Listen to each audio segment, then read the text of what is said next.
Welcome to our Cyber Talks. Cyber Talks is our series of interviews from ISA related to industrial cybersecurity.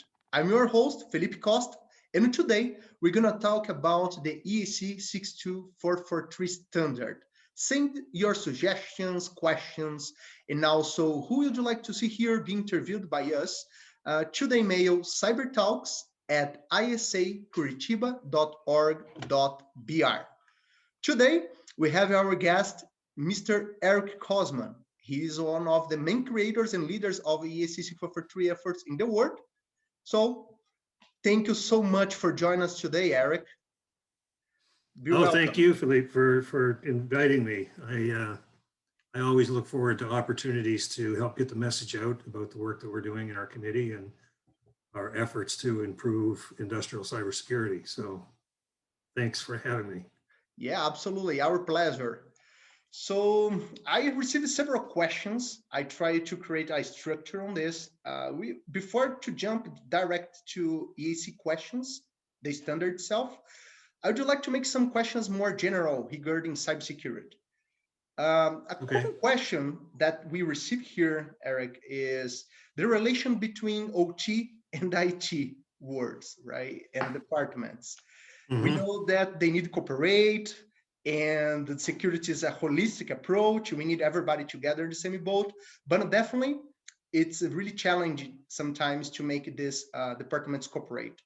Which trends do you see in that direction, and how you see minimize these conflicts? That's a very big question, and I think that the trends that I see and the trends we're experiencing have been going on for many, many years.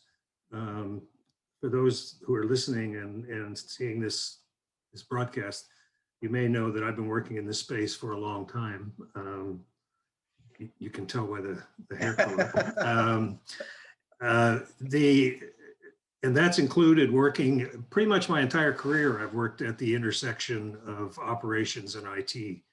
And as a matter of fact, if you're aware, my consulting company, I specifically called it OIT Concepts, Operations IT, to sort of emphasize that point. And nowhere is this more true than in the area of cybersecurity, because as we've seen from recent events in the industry, the nature of the attack or the threat may or may not be focused on operations, but even if it is not directly focused on operations, it could have implications for operations because of the long-standing convergence we've seen in using common technology. Correct. So that forces us to work together, the communities to work together. And I keep seeing these references to IT versus OT, and I don't particularly like that phrase because it applies an adversarial relationship, and I don't think that's what we need.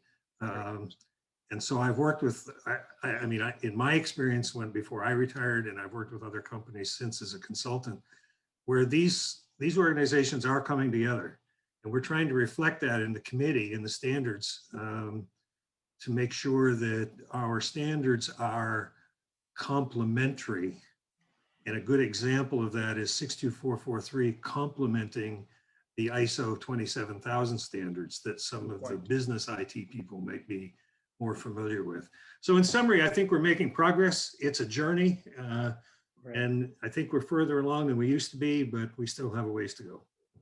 Yeah, thank you so much for sharing that. Definitely a lot of the historical in the past, right?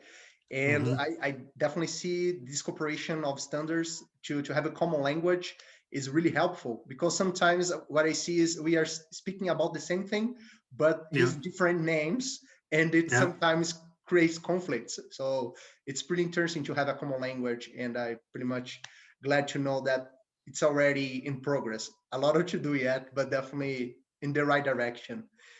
Yeah. There's an old saying and I don't know if it's common in Brazil or in Portuguese, but there's a saying in English, and it was originally stated to talk about the relationship between England and the United States, was two countries separated by a common language. And yes. you could apply that to cybersecurity, I think, is just equally as well. Good phrase, live and learning. I didn't heard it before, but I got the message. Yeah. Pretty great. Okay, so based on that, we know that we need the cooperation. And the other common topic that I usually receive questions and suggestions in how to do that is regarding approvals and budget. And we see a lot inside the industrial control systems, the correlation about investments and a return on investments, ROI. And I received several times, hey, how can I have a ROI from cybersecurity? So I have difficulties to justify investment in cybersecurity because I don't see a clear ROI. How do you see that? How you see that we can overcome that challenge? Well, that's another one that's interesting because as you have said, and I have seen the same thing and heard that same question literally thousands of times. And this brings us back to the comments I was making about the partnership between the two disciplines. The first step in doing that is to, first of all, have the disciplines understand that they share a common mission. And the mission is not implementing cybersecurity technology. That is a means to an end. It's not the end. Correct. The end is improving the resilience of systems used in companies to make them more resistant to the kinds of interruptions and challenges that they face from possible cybersecurity threats. So when you bring the disciplines together, the engineering disciplines and the IT, the technology disciplines and the business information systems disciplines, you have to have a conversation about what do we have in common? And what we have in common is that our respective employers and our businesses want to be assured that that they won't, to the best of our ability, that they won't be negatively impacted by a cybersecurity incident, regardless of where it comes from. And so the ROI, in my opinion, needs to be focused on that. We've seen a lot of parallels between cybersecurity and safety. You could ask that same question: what's the ROI on safety? Correct. And nobody really answers it, or nobody asks that question anymore. Because safety in and of itself is improved safety is, we know the ROI. It's to prevent people from being injured and hurt. The difference with cybersecurity is, in the case of safety, everybody can understand that because they have a personal stake in it. Nobody wants to be hurt. And so in security, you have to focus on the same thing. Nobody wants an incident. Nobody wants an interruption in the business. And so the question now becomes, how much cybersecurity, at what rate can we improve it? What measures do we implement in what order? And all of that comes down to a risk assessment.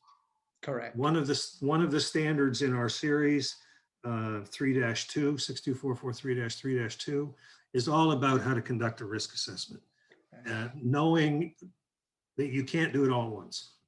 So you have to figure out where your risks are, and the risks being a function of threat, vulnerability, and consequence. And that's where the cybersecurity people can bring the threat information and the vulnerability information, and the operations people can bring the consequences. Yes. And by having those discussed together, you can make a decision about where to spend those scarce resources. Yeah, absolutely great. Actually, I heard as well that we sometimes are afraid to link production and cybersecurity, because we know that we have different consequences when we have an incident. Unfortunately, much bigger than just lost production, right? People, safety, etc. But in the end, if we have an incident, we probably will have your factory stopped for some reason for a while. So in the end, cybersecurity, besides all the good things behind structure, it's also production. So it's a really interesting point, because sometimes we are afraid to use that direction to speak about ROI, etc., because we are a little bit probably with a mindset that cybersecurity is just protection, but we needed to figure out that's also part of a holistic thing, production and safety and people and etc. So thanks for that. And you also mentioned a very interesting point that I believe it's another mistake that at least happened here in Brazil. I don't know there in the US, that people take a long time to start to invest in cybersecurity. Once they decided to do it, okay, I see that is important, so let's do something on this. And I want to do everything at once, from 0 to 100. And definitely it's impossible, right? How do you see that, and how do you believe that we can support to make they understand how is the best approach to do that? Well, again, I think the way to communicate that and get people to understand that is through parallels to areas like safety, like quality. All of these, you know, whether it's cybersecurity or safety or quality or customer service or any of those kinds of initiatives in companies, they are all what we call continuous improvement programs. Correct. It's not a project. It's not a project that you start from 0 and go to 100. Good point. You start from, you do an assessment of where you are today, which may be at 0, but frankly, in most cases is not 0. Yeah, IT is right there. Right. Something. And where are you today? What are the risks? Categorize and prioritize those risks, and then make steps to improve your situation. And then after you've made a certain number of steps, you pause and you reassess and you reanalyze and make more steps. You know, methodologies like the Six Sigma methodology, you know, define, measure, analyze, improve, and control are perfect for this. You measure, you analyze, you make improvements, you put a control plan in to sustain those improvements, and then you go right back to measure again and keep doing it again and again and again. And I think that's the way to do it. And when you, in my experience, when you explain that to executives and decision makers in companies, it takes a little while for maybe it to get across, but then they start to understand that cybersecurity is not a flaw that you can fix. You know, it's you just work away at it, and things change. The threats change. The adversaries get smarter and more determined. Oh, you anticipate some questions here. Definitely, it's our track. That so save that. Okay. But definitely question on this. Yeah, absolutely.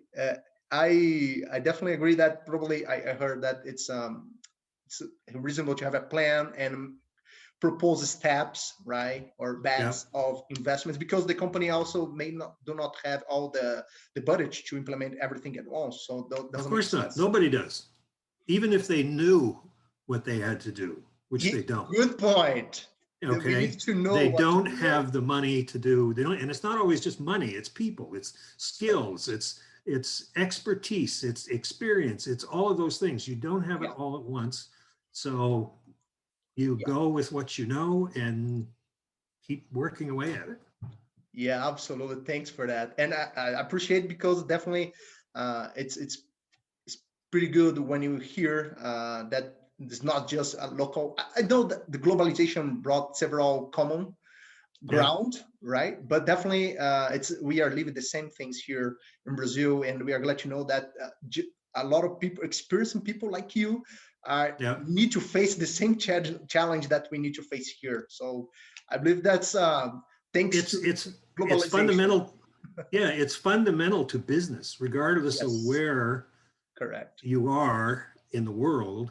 It's a fundamental characteristic of a successful business. You know, we used to say, I worked in the chemical industry for many years, and we say, we're in the risk management business, because when you're working with dangerous chemicals, there's a risk. It could be a process risk. It could be a chemical safety risk. It could be a personal safety risk. It could be cybersecurity. But the extent to which we can manage and respond to those risks determines whether or not we stay in business. Correct. Yeah. Simple as that. Yeah. As much simple, the better. Yeah. Absolutely. Okay, so thanks. Appreciate for this first part. We definitely discuss about some common questions, as you definitely saw that there. Yeah. So I would like to jump a little bit to the standard itself, as you are Okay. probably one of the main knowledgeable guys on this. I know there's a lot of people behind you supporting you, but definitely you know about a lot about that. So definitely let's talk about the standard a little bit. Yeah, sure. As you were a long time on this role, right? I would like to ask how it started. Sometimes too long. Yeah, how it started. Okay, so one of the occupational hazards of having gray hair like I do is that you often get into situations where you're telling stories, Yes, of please how share things with happen. us. So in this case, you specifically asked me, so I don't feel guilty about telling a story. First of all, a little bit about myself. I've been involved in, I like to say that I've been involved with cybersecurity before we called it cybersecurity. Wow. I worked for a company that we built our own control systems, designed and built our own control systems. And because we were our own manufacturer and supplier, we had to design resilience into our systems. And we didn't think about it as security from a direct attack. We thought about it as security from a failure of technology. Mm-hmm. So this takes me back to the 1980s. Wow. Okay. And then I'll fast forward through, 15 years to probably the seminal event, of course, that generated so much interest in this space were the attacks on the US in 2001. Mm-hmm. And it brought people's attention to the fact that critical infrastructure, whether it's transportation or energy or whatever, needed to be better protected. Right. And an element of that was protected from cyber events, cyber attacks. So around the 2002 mark, people started having meetings. As a matter of fact, I think right around 2002, I was still working for my company at the time, and I was asked to go to Washington, D.C. and give a presentation to the U.S. Department of Commerce on the state of industrial cybersecurity in the chemical industry. And at the time, I was working as a part of a team with the American Chemistry Council, developing a cybersecurity strategy for first the US, but ultimately for the global chemical industry. And we sat down as a group and we said, okay, we have several decisions to make here about our approach.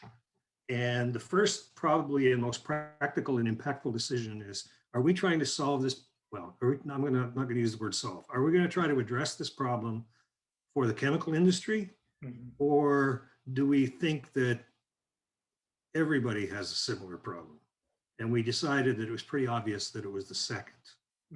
So we made a decision at that point that we would not develop cybersecurity standards for the chemical industry. Rather, we would contribute to standards for industry in general.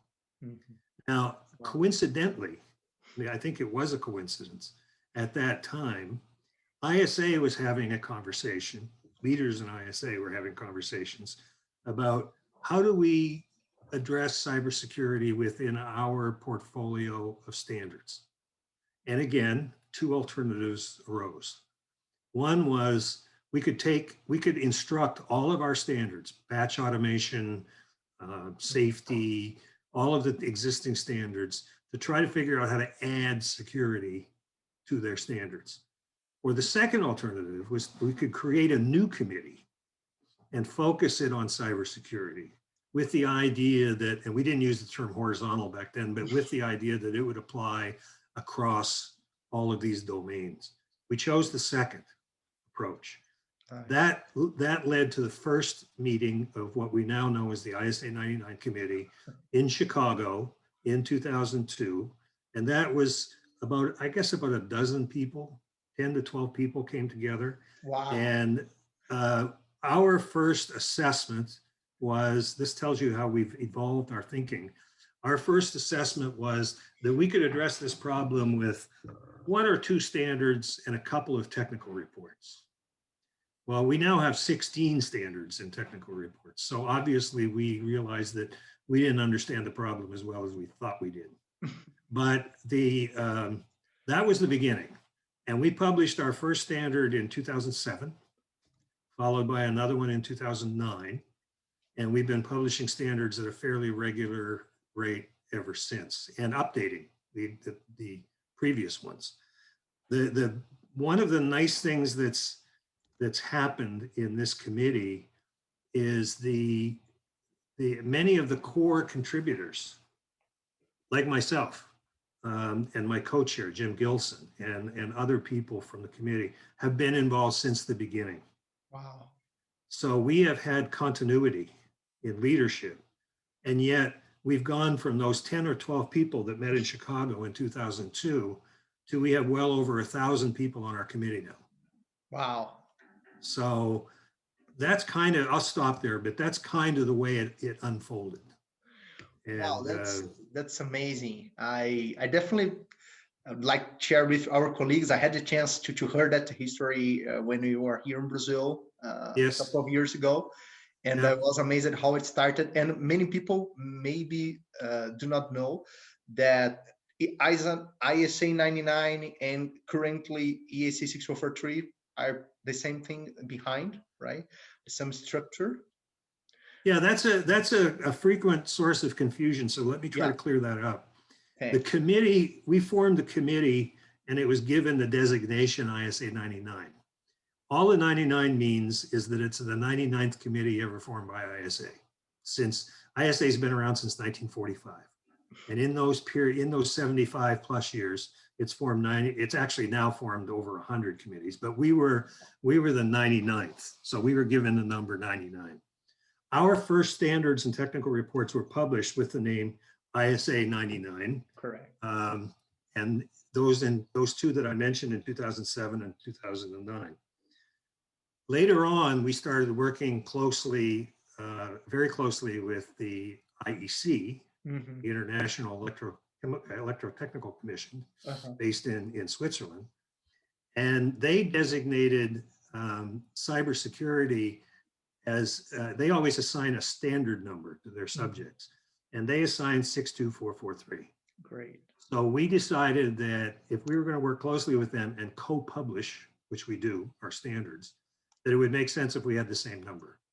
Yeah. So ISA adopted the 62443 number for its standards.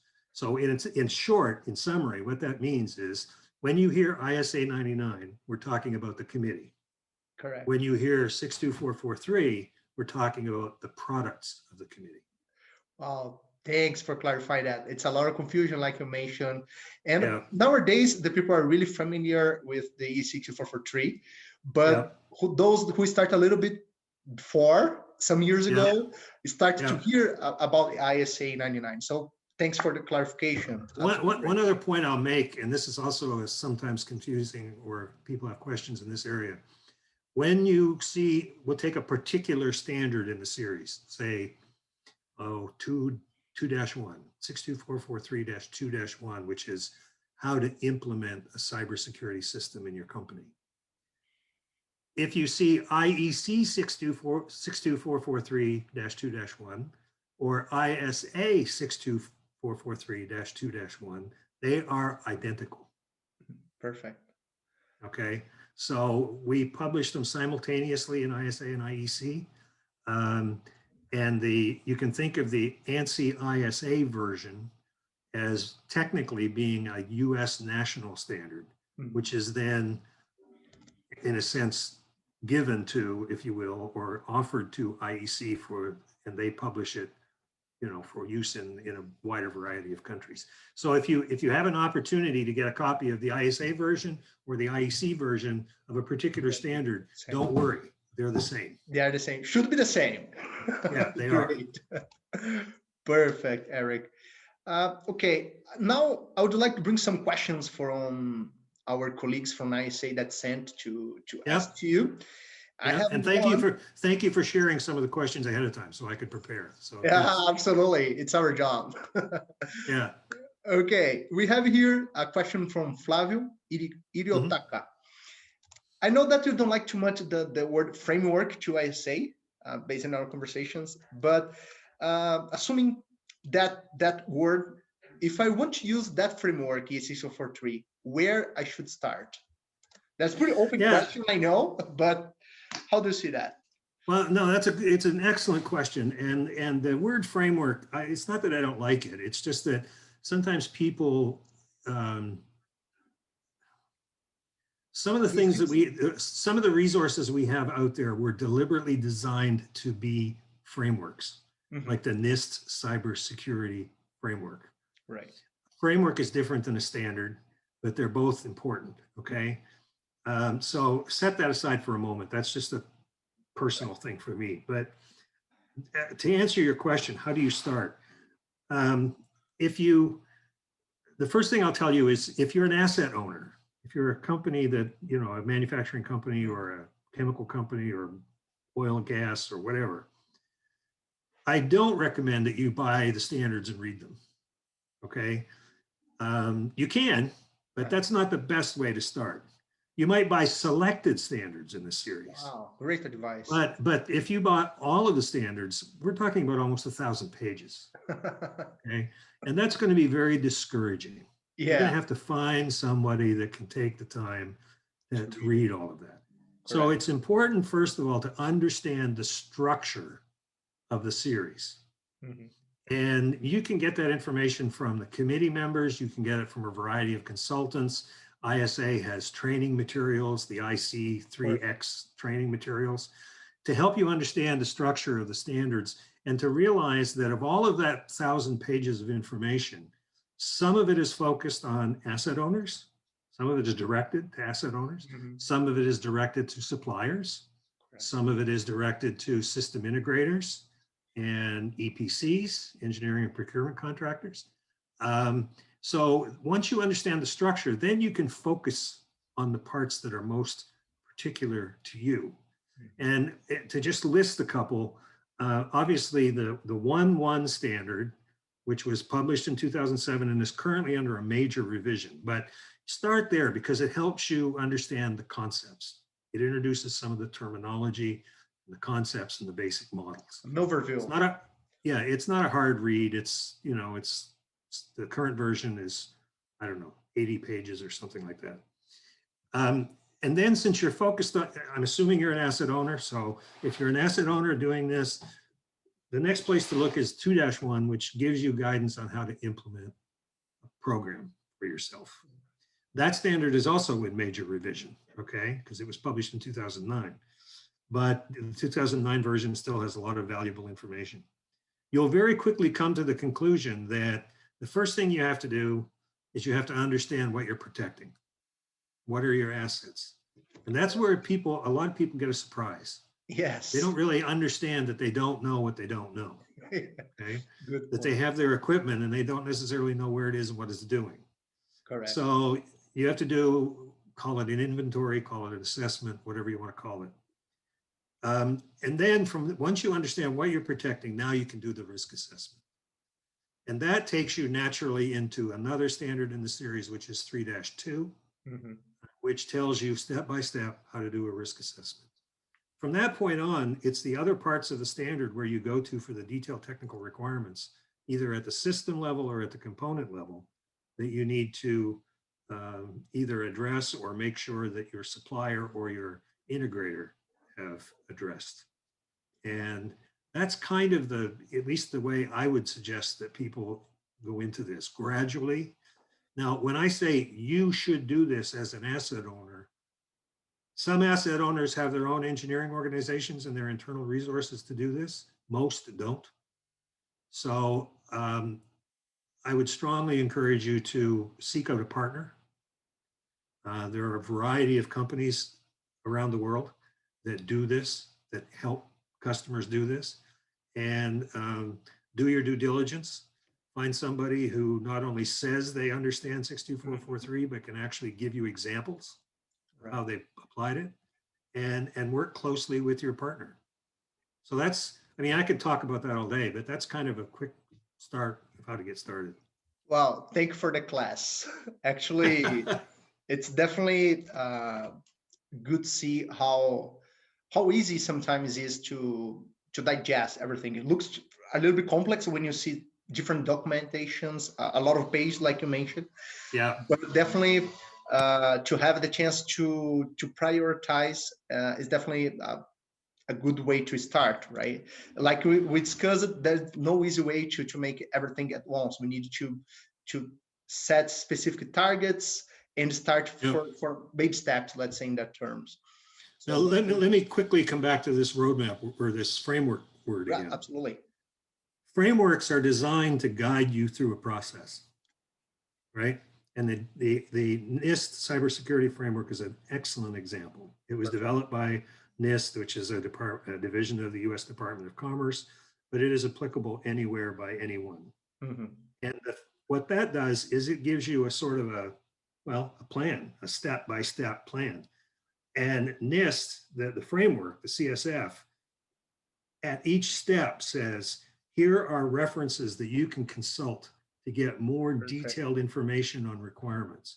Right. 62443 is included in that list. Correct. As is ISO 27000, as is NIST 853, as is NIST 882. So the framework kind of gives you a context, and then it points you to these more detailed sources of information. That's why at my opening statement, I said, I don't recommend trying to read the standards. I'm not saying people can't read them and understand them. They're smart people, but it can be discouraging. Yeah. All right. So, yeah. Yeah, definitely. You mentioned a very good point regarding the courses that ISA provides, right? I did some of them, and definitely it's a good way to understand the structure and how each part correlates to each other. Mm-hmm. And probably one option, like you mentioned, is if the company wants to build their own knowledge, a good start is definitely looking for this kind of course and knowledge and structure. And other point that is I also see that is very interesting is regarding the companies that know by fact to perform that risk assessment, all this structure. Definitely, probably we have the certifications from ISA. Yeah. So one probably good thermometer or a good direction is if the company or the people that is performing that has the certification, probably is a good absolutely good sign, right? And I think the other thing is that I would reassure your audience that all of those courses were developed by people who do this every day. Mm-hmm. Okay, so they reflected in the course what they have learned. It's practical. So it's very practical. It's practical and proven. It's not a textbook on 62443. It's those courses collectively and individually this is how you apply. Now you can get the information. There are other sources of Sure. information, but I would ask people to consider, if you're looking at where you want to get the information, what better place than the organization that wrote the standard in the first place. Right. Yeah, absolutely agree. Definitely different resources, different places that we can find, but definitely ISA is one of them, the base, right? So definitely it's a good start. Yeah. I saw here another question from Guilherme Neves, that is one of the experts here in Brazil, and he is asking about the metrics or KPIs, right? Assuming that did not happen in an incident, that is usually a bad sign that something is wrong, right? Do you have any recommendation about how often we needed to revisit the metric is to update the systems, and not patching itself, but more for the structure documentation? Well, of course, the first thing is that question assumes that you have metrics. Right. Some people struggle with what those metrics should be. So before I answer your question, just let me point out to people that one of the standards in our series addresses metrics. One of the documents in our series addresses metrics. It has not yet been published, but it is soon to go out for comment. And what the question it addresses is not what should your metrics be, but how do you define your metrics? Perfect.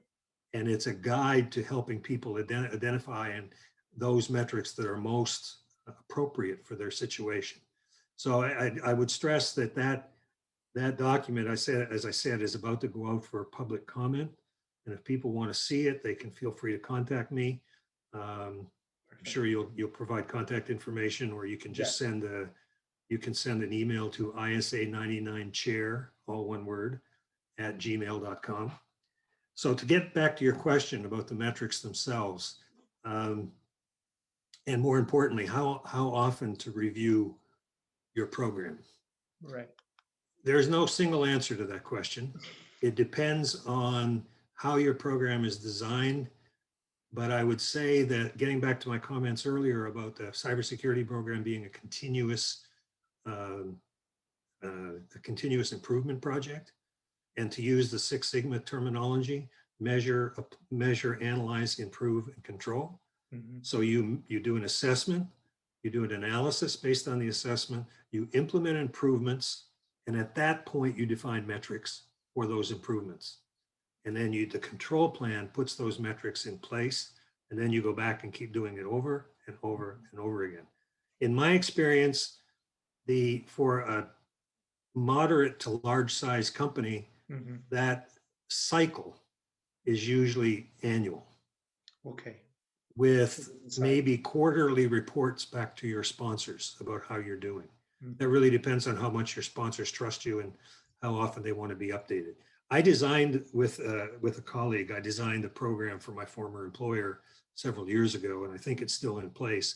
And that's basically the way that goes. There's one big status update to management per year, mm-hmm. with quarterly updates throughout the year. And the reports are against those metrics that the sponsors and the people doing the work and the plants or the facilities have agreed to. And as you point out, simple metrics are number of systems patched, or mm-hmm. Time between a vulnerability recognized and mitigated. There are all kinds of those process metrics. The last point I'd make about metrics is, when you're defining metrics, make sure that while you're defining process metrics, also define outcome metrics. Mm-hmm. The outcome metric is a result, as opposed to, saying I patched so many systems. Well, or I patched systems, 20 systems a month. That's a process metric. Mm-hmm. All of my systems are patched. That's an outcome metric. Mm-hmm. So my experience has been that management is much more interested in outcomes than process. Yeah. So basically the answer to your question is, it depends. Depends on the company. But the biggest mistake you can make is not to put those metrics in place and assume that the improvements that you make will be maintained automatically. They won't. Right. They will degrade. So you have to go back and refresh every once in a while. Yeah, actually, thanks for that. Absolutely, we know that it's pretty hard to have a hard answer. Yes, no. I received several that type of questions. I know that it's tricky, right? Yeah. Because each system is really unique, so it's hard to give a hard answer. But definitely, to give this overall perspective is helpful to calibrate the company to their reality. So definitely to know that overall 1 year and quarterly basis, we can have a kind of review. It's already, I believe, a good insight to those that own the business and the process. Definitely. And our business people and operations people understand these concepts. They just may not understand them in the context of security. So sometimes it's helpful to explain to them these concepts in a different context. And for example, you could say to them, think of cybersecurity as like a maintenance program. Okay. If you have a pump in your plant and the impeller fails, you fix it. Mm-hmm. The pump's fixed. But that's not your maintenance program. Correct. Your maintenance program is seeing if there's a common cause to the failure, and then looking at all of your pumps. Yeah. And do you need to do preventative maintenance? Or if it's rotating equipment, turbines and stuff like that. Cybersecurity is no different. And when you explain it to people in operations in those terms, my experience has been that they start to understand it a little bit better. Yeah, definitely. When we create that kind of cooperation, make easier to, mainly for the management that has background in automation. When the people, as he's a little bit more for business side, probably make more sense. But when we are used to deal with automation buddies, it's a little bit more in that side. We can create comparison, what they know, to create the bridge, right, to what we want to mean. Definitely a good side. And by the way, this gets back to how we started this conversation, which is the cooperation between the IT people and the operations people and the engineering organization. A cybersecurity program that's implemented solely from an IT perspective, from a business information technology perspective, what happens very often is when they talk to operations people, and I'll use patching as an example, they'll say, well, you know, you've got a bunch of your systems that aren't patched and we have to fix that. And the operations people will say, why? They work, you know, and the IT people will say, well, you know, what a silly question. You have to patch them because you have to patch them. That's when they need to reach out to their operations partners and say, come and help me explain this. Correct. To people. To translate, right? Yeah, and to help them understand in the context in which they live, that this is maintenance. This is, you know, no different than any other maintenance. Yeah, definitely clear. I don't have the same, let's say, years like you have and experience, but I have some years already, a little bit more than a decade in automation. My whole career was inside automation. So to me, sometimes when I started to study a little bit more deeper, the cybersecurity concept, we start to see that kind of different mindset, right? Yeah. Why we need operation availability. This is the key for operation. So sometimes now that we understand why security is important, we need to update.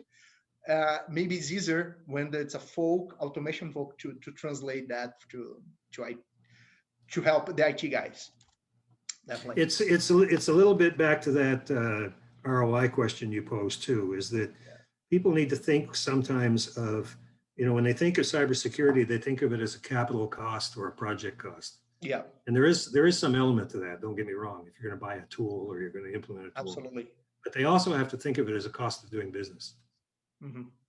It's just, you invest in safety and it's an ongoing, never-ending investment. And we may not like it, but we have to think of cybersecurity the same way. Yeah, absolutely. You brought an important point regarding incidents, etc. in your former answer. We definitely cannot avoid, all the news are bringing different growing number of incidents, unfortunately. And I know that it's another trick question. I don't expect like a very specific answer, but I'm curious to know your opinion.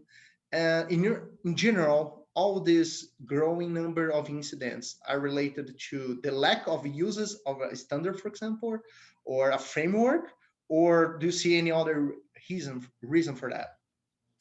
Well, the main reason, most of the incidents that we see covered in the media, in the news media, even the most recent one here in the US with the pipeline company, the root cause of it is somebody wants to make money. You know, these ransomware attacks, it's all about making money. Right? Somebody in this case, they made $4 million. So the reason is that people are seeing that it's not that hard to do. You can go out on the dark web and you can buy attack tools, and you don't have to be a genius to figure out how to use them. Right. And so people are motivated by, the simplest motivation is, it's like Occam's razor. The simplest answer is usually the right answer. In this case, it's money. Now, yes, there are other motivations of the attackers or the adversaries, but the vast majority of them are no more complicated than that. Is the other half of the equation, of course, is, are there more incidents because our resilience is deteriorating or at least not improving as fast as we want it to? And yes, there's an element of that. We need to get people to understand that hardening their systems is not an option. Okay. It's something that they have to do if they want to avoid. And people say to me all the time, well, I don't want to do this because nobody will ever attack me. I'm not significant enough. But you don't have to be the focus of the attack. It's not intentional, some of them. You can be the English term for that is collateral damage, right? Correct. You can be just there when the attack happens. And if you don't take the proper measures to protect yourself, then the damage is going to be more severe.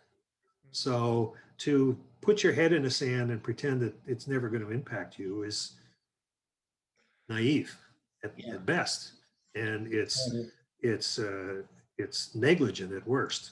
So I think everybody needs to realize that they are potential targets, either intentional or unintentional, and take whatever steps are appropriate given their circumstances and their ability to implement and pay for them. Yeah. So it's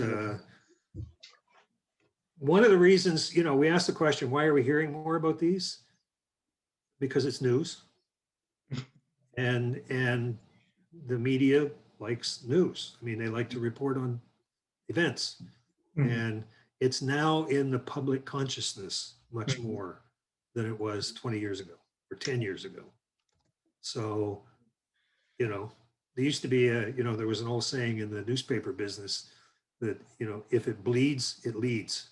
And if it's a spectacular event, that'll raise interest and sell newspapers, or that's an old way of doing it, sell clicks, then it's going to get coverage.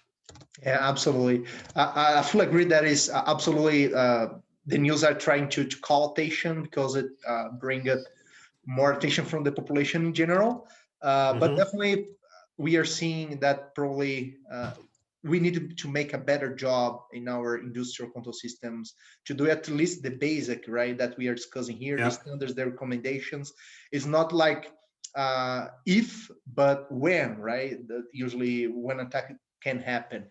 So definitely we need to move from the mindset from it's an optional to make security, but it's a must to the business, to the safety, to the people, to the country, etc. So definitely it's a must to us.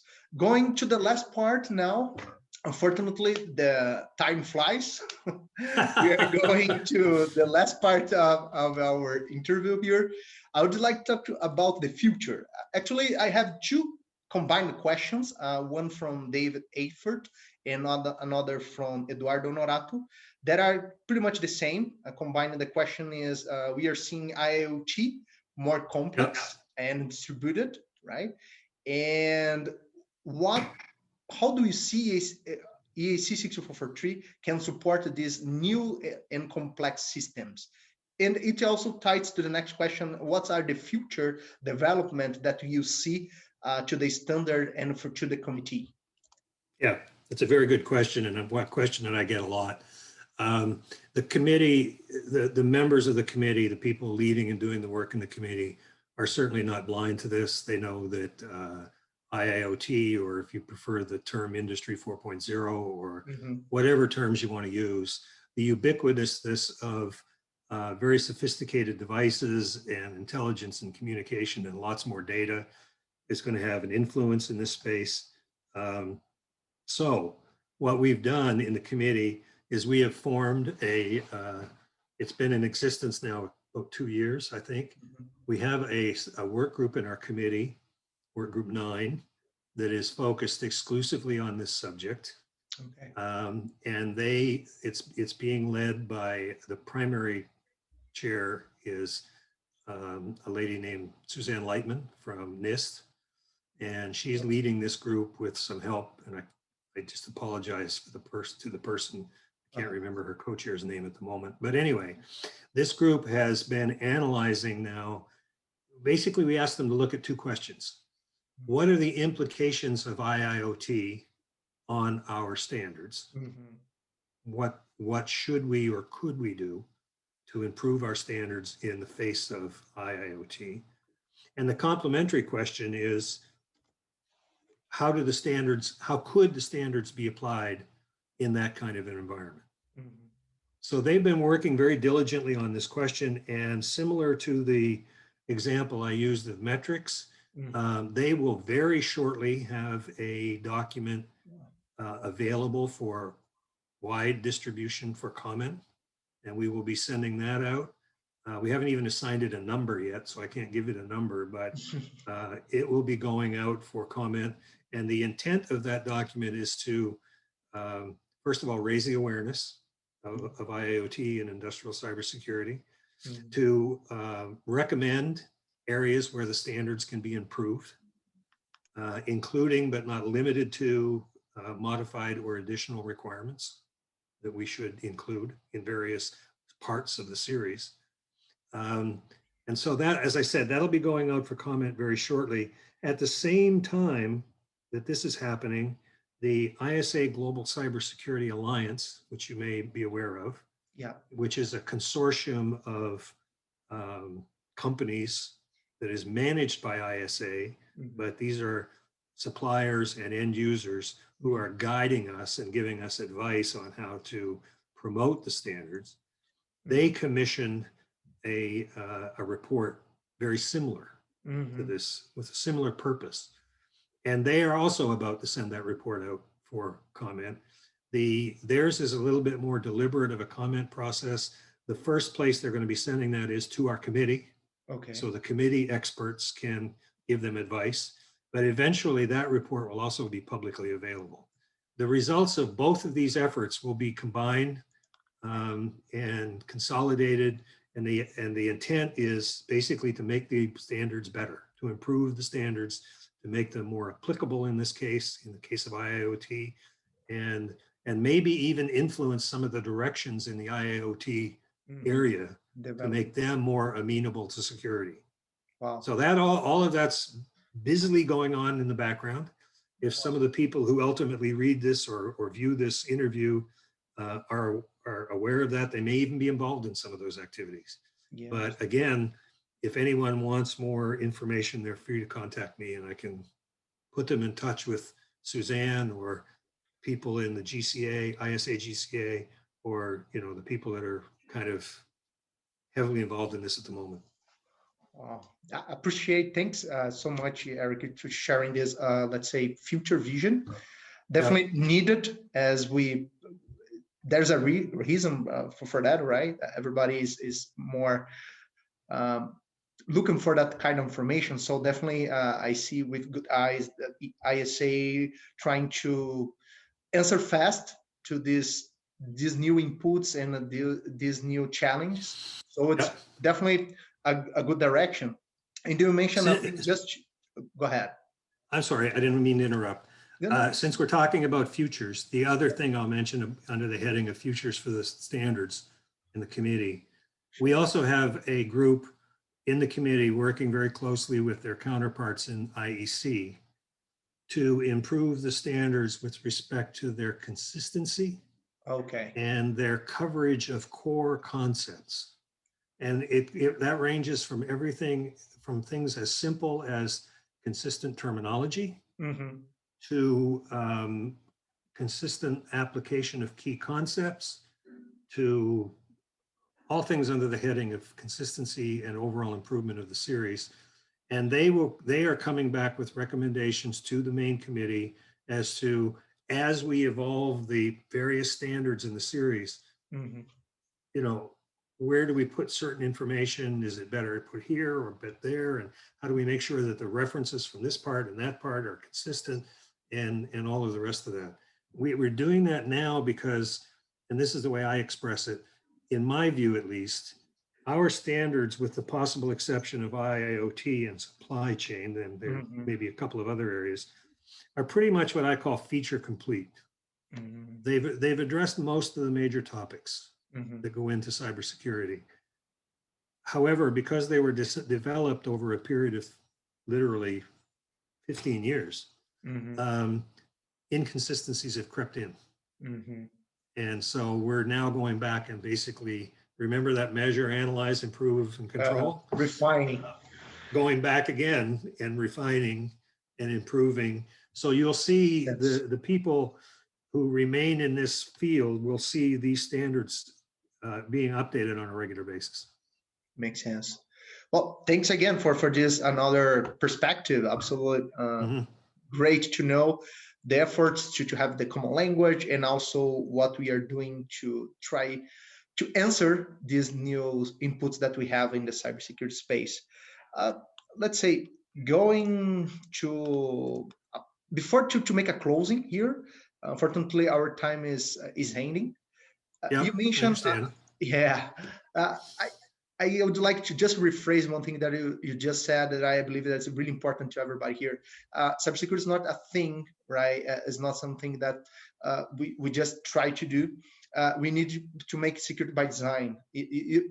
Absolutely, you use all the words for that, but definitely when you try to involve the manufacturers, the end user, etc., we are trying to bring the concept, the security by design, and it's definitely important. Now, the biggest problem, one of the biggest problem that we have here, we have different systems, not designed with security in mind, and then we are trying to do the best to protect them, right? But probably the best way is go one step behind and make by design and thinking security at first. So definitely, I would like to highlight that. You made that comment, and I would like just to rephrase and highlight that. That's really important. We have, you remember when I said that our standards, various standards in the series are each targeted at a particular audience. Correct. And we have two standards in the series, 4-1 and 4-2, that are particularly aimed at suppliers. Okay. And so we recognize that nobody is going to go in and rip out all of their control systems and replace them with more secure ones, even if they existed, which they in some cases don't. Work in progress. But as new systems come out, to have security designed in is critical. Yes. And so we have those two standards addressed specifically at suppliers to help them understand what a secure development lifecycle looks like and what technical requirements their products should meet in order to be, and this is where I play with words a little bit, products are designed to be securable, not necessarily secure. No more than you can't make a product safe. You can make it capable of being used safely. Correct. But some person who out there that doesn't appreciate that can also always apply a securable product in an insecure way. Correct. Right? So that's why it's important for the suppliers and the asset owners to work together. Absolutely. To have the feature is important, but definitely how we deploy is probably as much important, like to have, right? Absolutely. Okay, so going to the final part of interview, unfortunately, I really enjoy, and it's definitely an honor to have you here as our first guest. I would like to give you a couple of minutes to make our closing. If you want to give a message to our followers, our people that are watching this Cyber Talks today, what do you like to say to them? Yeah, I think what I would say is, and I don't have a good feel on who the ultimate audience of this will be, but what I would say if I were speaking to automation professionals today, and this is a little bit about what I covered in the remarks that you mentioned when I was in Brazil, right? Is that cybersecurity is a component, is an element of what you do as an automation professional. Mm-hmm. It's not something that you can just let somebody else take care of. Mm-hmm. It's security is an element of the quality of the product and services that you deliver. Mm-hmm. And that there is an opportunity here for anyone who's working in this field to learn more about what it means to be more secure and to how to, and by learning that, improve what they do, their products, their services, and their skills as an automation professional. Automation professionals, whether they're technicians or engineers, have such a wide variety of skills they must learn, everything from data analysis to control theory to instrumentation to a little bit of networking to it's so on and so on and so forth. Cybersecurity is one of those. And you don't have to be a cybersecurity expert. Mhm. You don't have to understand all of the arcane and detailed knowledge like attribution and, you know, I can't even think of some of the terms. They make my eyes glaze over. But you don't have to necessarily understand all that. You partner with cybersecurity experts who do understand it. And the strength that you bring to the equation is, what does it mean in this context? Correct. And the most successful examples I've seen of people where people and programs have been successful was where they forged that partnership between the security experts, the engineers, and the operations people. Wow. And just for laughs, I'll throw in safety, because there's also process safety. If you can craft a team of people with those skills and those perspectives working together towards a common goal, and the common goal, as I said at the beginning, is not improved security, it's improved resilience, availability, production capability, all of those things, then that's what you need to strive for. Absolutely. Definitely a great piece of advice. It's a teamwork, right? It's not just one person trying to do everything. It's a complex thing. We need cooperation, distinct departments, from management to everybody that is really managing and treating the industrial control system. So definitely. In all of my years of experience, I have never once ever walked into a plant or a refinery or a mill and the automation engineer or the operations engineer was sitting there saying, gee, I wonder what I'm going to do today. Absolutely. Everybody's really busy. They have lots to do. And so don't ignore security, but don't think you have to do it all your own either. Absolutely. So thanks for the words. Again, thanks for accepting our invitation. You're very welcome. The conversation I really enjoyed it. Was really great. I really enjoyed. I learned a lot with you today, and I'm pretty sure that everybody that listened to us today also had the chance to learn at least one thing that we're gonna use in their daily activities. So with that, I just want to make a short closing and make an invitation. If you have any other questions that we're going to send to Mr. Eric, to us, suggestions, and also who would you like to see here be interviewed by us, send everything to cybertalks@isacuritiba.org.br. So thanks again, Mr. Eric. Thank you, all of you. Thank you very much Today. I look forward to my next visit to Brazil. Absolutely, more than welcome. Yes. We're gonna take care. Okay. Bye-bye. Thanks, Josh. Goodbye. Bye-bye.